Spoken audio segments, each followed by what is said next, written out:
Expediente Pulso. Información y memoria a fondo.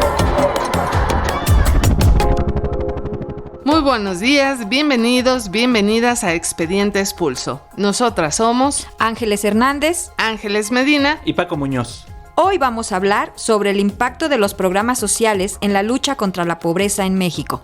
Comenzamos. ¿Alguna vez te has preguntado desde cuándo en México se habla de programas sociales? Aunque hoy es un tema del día a día, la historia viene de mucho más atrás y explica por qué iniciativas como Pronasol de Carlos Salinas de Gortari o Progresa de Ernesto Zedillo marcaron un antes y un después en la forma en que el Estado mexicano se relaciona con la gente más pobre. El tema arrancó con fuerza durante el sexenio de Lázaro Cárdenas, quien apostó por el reparto agrario y la creación de instituciones como el IMSS, fundada en 1943, ya con Ávila Camacho, para proteger a los trabajadores. No eran programas sociales como los conocemos hoy, pero sí los primeros pasos para atender a las personas más vulnerables. Durante estas décadas de crecimiento económico, el Estado amplió la cobertura de salud y educación. Se construyeron hospitales, escuelas y se crearon organismos como el ISSSTE para burócratas. Sin embargo, la ayuda se centraba en trabajadores formales. El campo y la economía informal quedaron relegados. Con Luis Echeverría y José López Portillo, la pobreza empezó a reconocerse como un problema estructural. Nacieron programas de abasto como Conasupo, que distribuía alimentos básicos a bajo costo, y se expandió la seguridad social. La deuda externa, la inflación y el sexenio perdido golpearon fuerte. Millones cayeron en pobreza.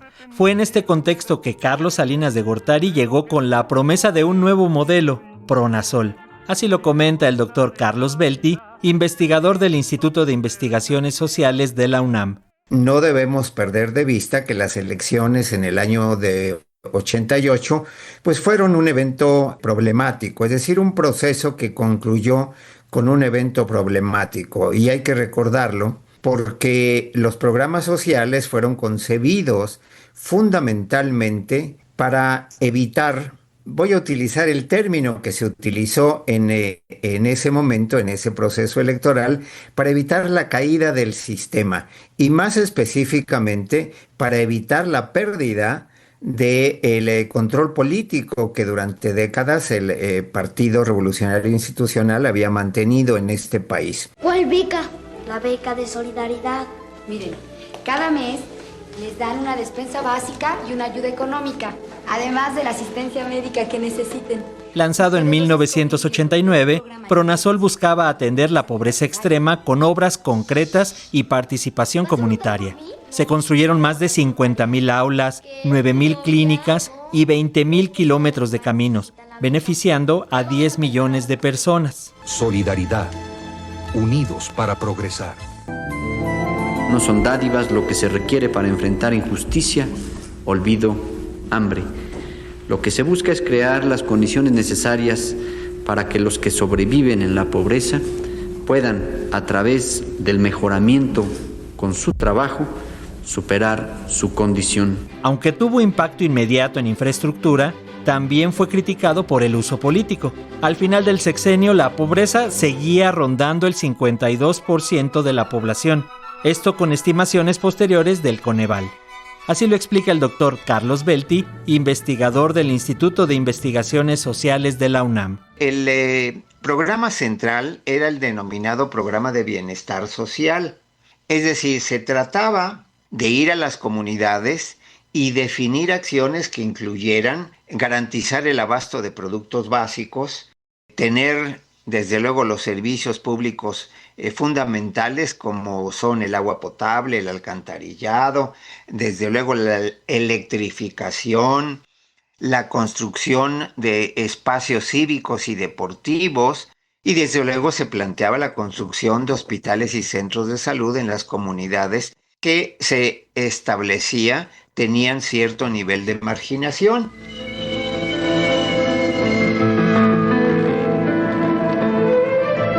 Buenas noches, joven. Hijita. Papá, es Jorge. Lo conoces hace 3 años. Pero desde hace 12 años que llegamos no había alumbrado. Por eso ni siquiera pude distinguirle la cara. Señor. Y sí, para muchas familias fue la primera vez que tuvieron luz eléctrica, agua entubada o incluso una escuela cerca. Pero la historia tiene otra cara. Pronasol también fue criticado como herramienta política para ganar votos. Yo creo que una de las más importantes es que, aunque se trabajó para fortalecer instituciones y darle institucionalidad al quehacer presidencial, hizo falta que el programa social que pusimos en marcha, que se llamó Solidaridad, se institucionalizara y no dependiera solamente de una decisión del gobierno en turno. En el momento que no se institucionalizó, el siguiente gobierno pudo desaparecerlo y entonces terminar con una opción que empoderaba a los más pobres.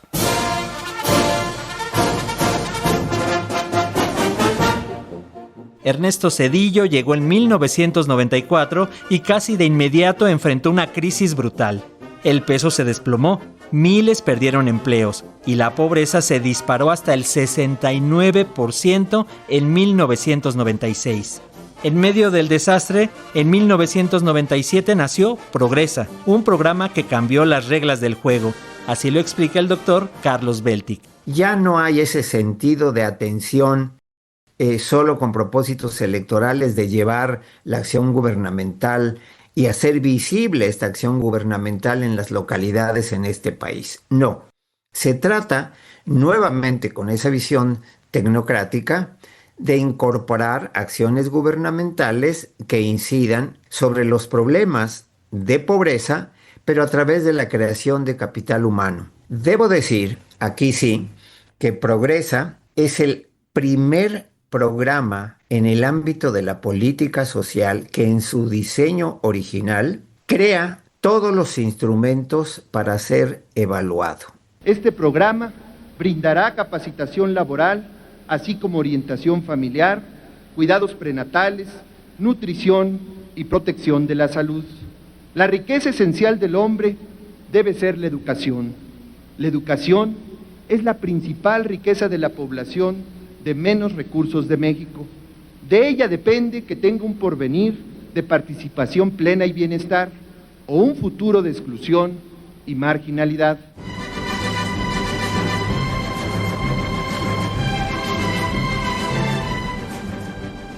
El Banco Mundial llegó a llamar a Progresa uno de los programas más innovadores y efectivos del mundo. Sin embargo, las cifras no se modificaban e incluso se incrementaban. Progresa empezó solo en zonas rurales y dejó fuera a millones de personas pobres urbanas. Además, en el 2000, todavía más de la mitad del país vivía en pobreza.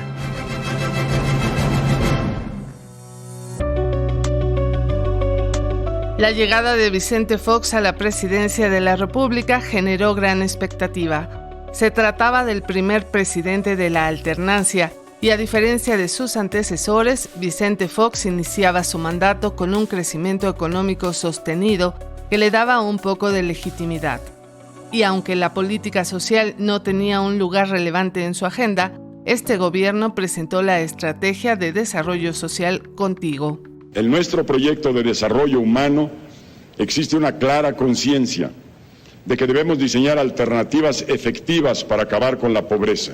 Así, hemos identificado y puesto en marcha los programas para las microrregiones con los niveles más altos de marginación, para promover infraestructura social y productiva.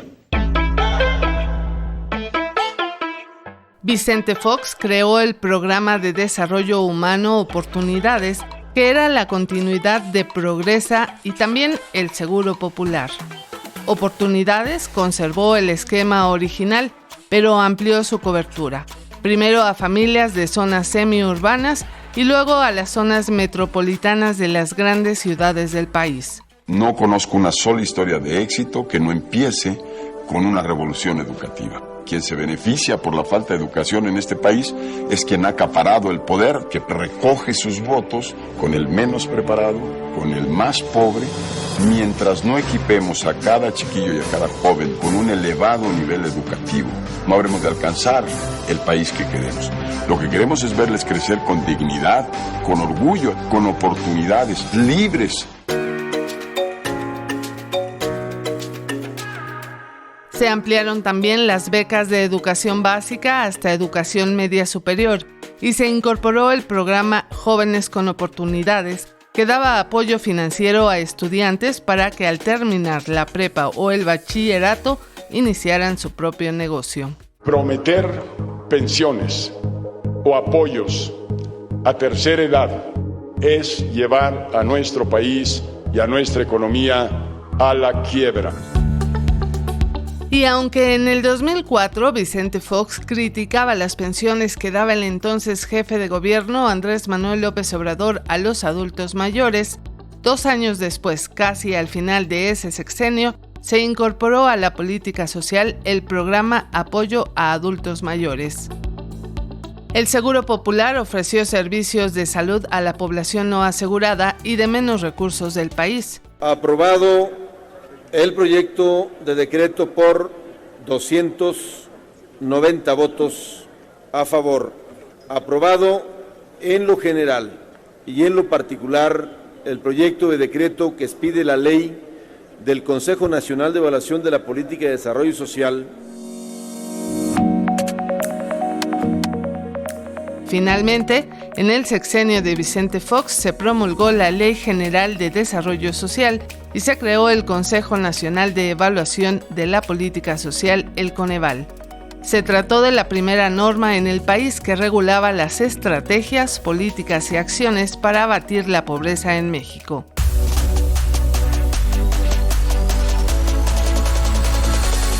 La llegada de Felipe Calderón, el segundo presidente emanado del PAN, se dio en un entorno político adverso, pero al igual que su antecesor, su gobierno planteó una estrategia de desarrollo social a la que denominó Vivir Mejor. Hoy nos une el compromiso de buscar, y también hay que decirlo, el compromiso de alcanzar un México sin pobreza extrema. Compartimos la responsabilidad de saldar una deuda social, una deuda que tenemos todos, una deuda vieja, una deuda que se ha acumulado con los años y que es con los mexicanos que más lo necesitan. Y se trata de romper ataduras y rezagos que mantienen atados a millones de mexicanos a un presente de miseria y de exclusión. Así, al igual que en otros sexenios, el calderonista tuvo como programas sociales emblemáticos a Oportunidades, al Seguro Popular y 70 y más. Estos programas significaron una continuidad en la política social, pero con modificaciones que permitieron ampliar su cobertura. Les quiero platicar sobre un tema que sé que es prioridad para ti y para tu familia: la salud. Por eso me comprometí a que en mi gobierno cada mexicana o cada mexicano tenga médico, medicinas, tratamiento y hospital siempre que lo necesite. Desde hace muchos años la Constitución dice que todo mexicano tiene derecho a la salud. Pero ahora, por primera vez en la historia, la protección de la salud dejará de ser solo un buen deseo y se convertirá en una realidad para todos. El Seguro Popular pasó de 5.3 millones de afiliados en 2004 a 49.1 millones en 2011. Pero pese a esta ampliación, el programa tuvo una escasa cobertura en el ámbito rural y los servicios que ofrecía solían ser de baja calidad. Con Felipe Calderón, el programa 70 y más comenzó beneficiando a todos los mayores de 70 años en localidades menores de 2.500 habitantes y en 2009 se extendió a zonas de hasta 30.000 habitantes. Al final, este programa entre 2007 y 2011 incrementó su cobertura en 108%. Hay que decir que el sexenio de Felipe Calderón experimentó un aumento significativo de la pobreza y una crisis económica exacerbada por la crisis financiera mundial de 2008. Según datos del Coneval, en ese sexenio la pobreza pasó de 44.5% de la población en 2008 al 46.2% en 2010.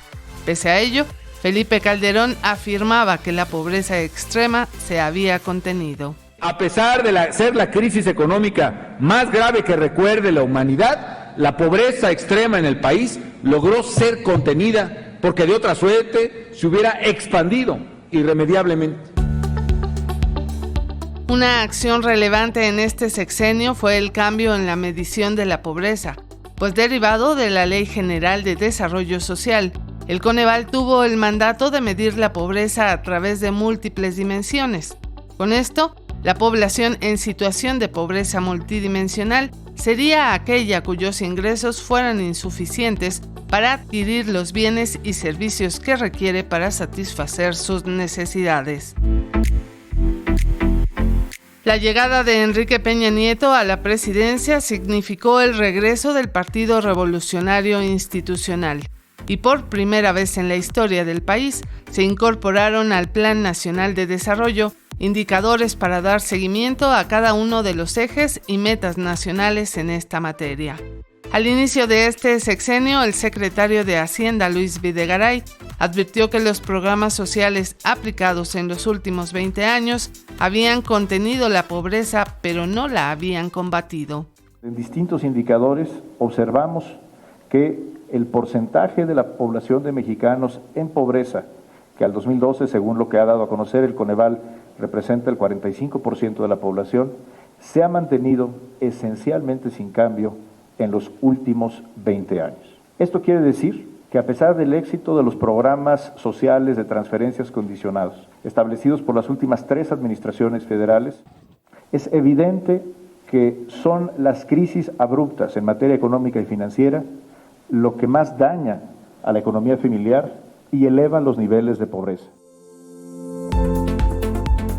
Así, el sexenio de Peña Nieto contó, al igual que administraciones anteriores, con programas prioritarios como la Cruzada Nacional contra el Hambre. La Cruzada Nacional contra el Hambre atenderá, en primer orden, a los 7.4 millones de mexicanos que padecen una doble condición, de pobreza extrema y de carencia alimentaria severa. Esta es, sin duda, una de las iniciativas de mayor contenido social del Gobierno de la República. Es también la mayor obligación ética que tenemos con toda la sociedad. Pese a esta cruzada, en 2014, la UNICEF y el Coneval alertaron que poco más de la mitad de los 40 millones de personas menores de 18 años en ese momento estaba en situación de pobreza. 53.9% de población de niños en pobreza, que equivale a 21.4 millones. Esta es la cifra de pobreza 2014 para niños y adolescentes entre 0 y 17 años. La pobreza entre la población infantil es mayor que en el resto de la población. Otro de los programas prioritarios en el sexenio peñista fue Prospera. La entonces secretaria de Desarrollo Social, Rosario Robles, afirmaba que este programa representaba un rediseño total de lo que se conoció como Oportunidades. Estamos haciendo un rediseño total del programa Oportunidades y nosotros hemos trabajado en 2 líneas que me parecen muy importantes. Primero, entender que el combate a la pobreza está estrictamente vinculado a la economía y al crecimiento de este país. Si no hay crecimiento, si no hay mayor cantidad de empleos y mejor pagados, difícilmente puedes combatir la pobreza. Las cifras, si tú las ves, en los últimos 20 años prácticamente se mantienen iguales porque las tasas de crecimiento del país no han sido las mejores. En la administración de Enrique Peña Nieto también surgió el seguro de vida para jefas de familia, que reconocía como uno de los grupos más vulnerables a las madres de familia en condiciones de pobreza. Pese a los esfuerzos para abatir la pobreza, con la administración de Peña Nieto se evidenciaron 2 fallas: la manipulación en las mediciones de la pobreza y el abuso en el manejo de los recursos públicos. El caso más notorio fue el conocido como la estafa maestra, que incluyó irregularidades por más de 2.800 millones de pesos. Qué cosas tan tristes que tiene la vida, la plata no alcanza ni para la comida. Con la situación que estamos viviendo, ya más de un fulano se está enloqueciendo. Pobreza es no tener lo suficiente para poder vivir una vida decorosa en el día a día. La pobreza también tiene que ver con la población que no puede acceder a los mínimos elementos de salud, todo eso es pobreza. Es la población que no tiene lo suficiente para tener acceso a esos derechos, a un bienestar decoroso suficiente en el día a día. Así es como el doctor Gonzalo Hernández Licona, exsecretario ejecutivo del desaparecido Consejo Nacional de Evaluación de la Política del Desarrollo Social, Coneval, definía el concepto de pobreza. La pobreza es un problema estructural que debe atacarse con políticas de desarrollo económico y establecer estrategias de focalización al implementar programas sociales. Así lo explica la doctora Abigail Martínez Mendoza, profesora investigadora de la Universidad Autónoma Metropolitana, plantel Lerma. Los programas sociales de estos últimos años, ¿no?, son mucho más amplios, ¿no? Si bien tienen el enfoque de llegar a más, lo cual es una palomita, no necesariamente están llegando a las poblaciones en extrema pobreza. Habría que reforzar esta estrategia de focalización para que entonces los que están más atrás avancen hacia reducir su nivel de marginación y de pobreza extrema. En 2018, cuando la Cuarta Transformación llegó a gobernar, México presentó niveles significativos de pobreza, tanto en términos generales como extremos. El porcentaje de la población en situación de pobreza fue de 41.9%, mientras que la pobreza extrema afectaba al 7% de la población. No hay nada que compense o que se equipare con la satisfacción que produce, la dicha que produce ayudar a la gente humilde, a la gente pobre. Ni todo el oro del mundo vale eso. Pero además, ayudando a los pobres va uno a la segura, porque ya sabe de que cuando se necesite defender, en este caso la transformación, se cuenta con el apoyo de ellos.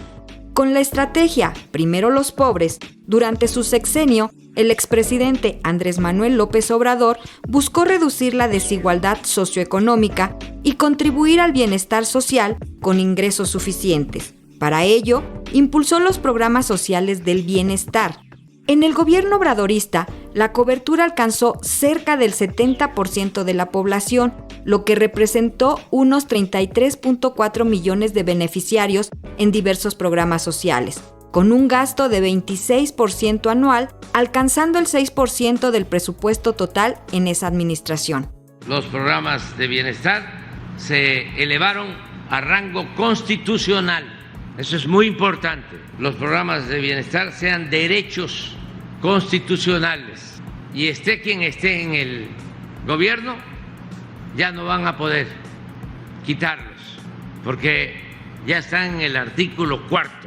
La doctora Abigail Martínez Mendoza nos dice que los programas sociales deben de ser sostenibles. Ese mandato constitucional tiene que traducirse en una ley reglamentaria, que en este caso, bueno, pues sus funciones las cumple la Ley Nacional de Desarrollo Social, pero al mismo tiempo debe contar con acciones muy específicas que le permitan ser sostenible. Es decir, el que está en la Constitución no garantiza que sea permanente. Si estos programas deben ser atendidos como paliativos o si realmente pretenden transformar de fondo las condiciones de la población. Transformar de fondo las condiciones de la población requiere trabajo, salud, educación, o sea, invertir en esos tres factores. En los últimos años se consolidó el modelo del bienestar, basado en la eliminación de intermediarios y la transferencia directa de recursos a la población vulnerable.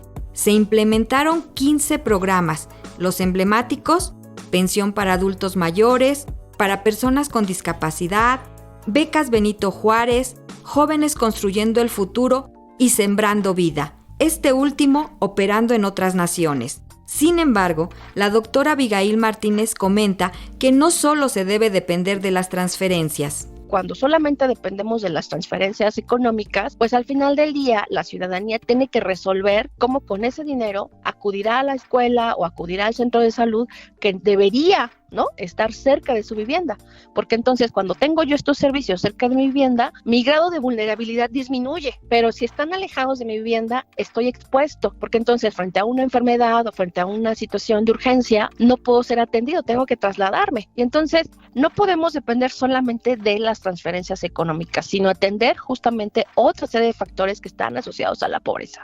El dar dinero a través de las ayudas públicas no es la manera de reducir la desigualdad entre la sociedad. Resolver el problema económico es momentáneo.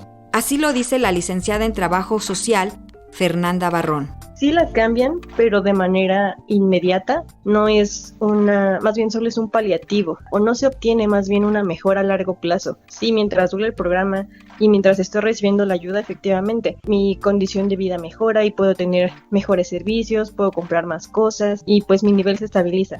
Los neoliberales tiemblan con su andar, cada mañanera les vuelve a refutar. Claudia Sheinbaum asumió la presidencia el 1 de octubre de 2024 con el compromiso de no traicionar el legado de López Obrador y mantener sus programas sociales básicos. Tan solo para 2025, el presupuesto asciende a 835,706 millones de pesos, un aumento real del 8.1% respecto a 2024.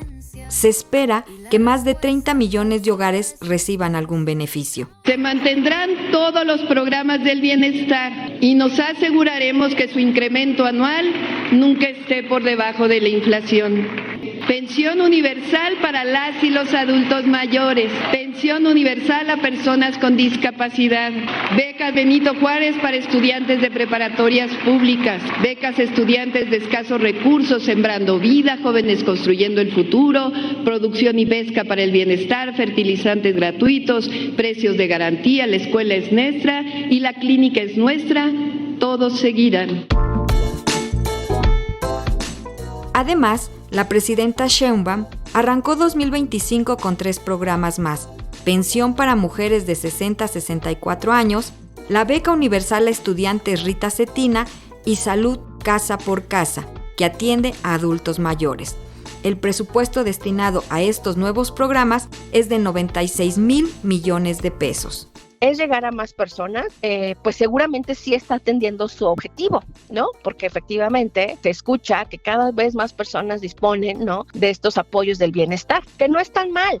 Al final del día coadyuvan, pero habría que observar si de fondo están atendiendo las diferentes formas en las que la pobreza se expresa. La pobreza no solamente implica tener o no tener dinero. Puedo tener dinero, pero a lo mejor mi centro educativo queda muy lejos, hago 2 horas. ¿Cuánta gente no conocemos que hace trayectos larguísimos? Eso también contribuye a la pobreza.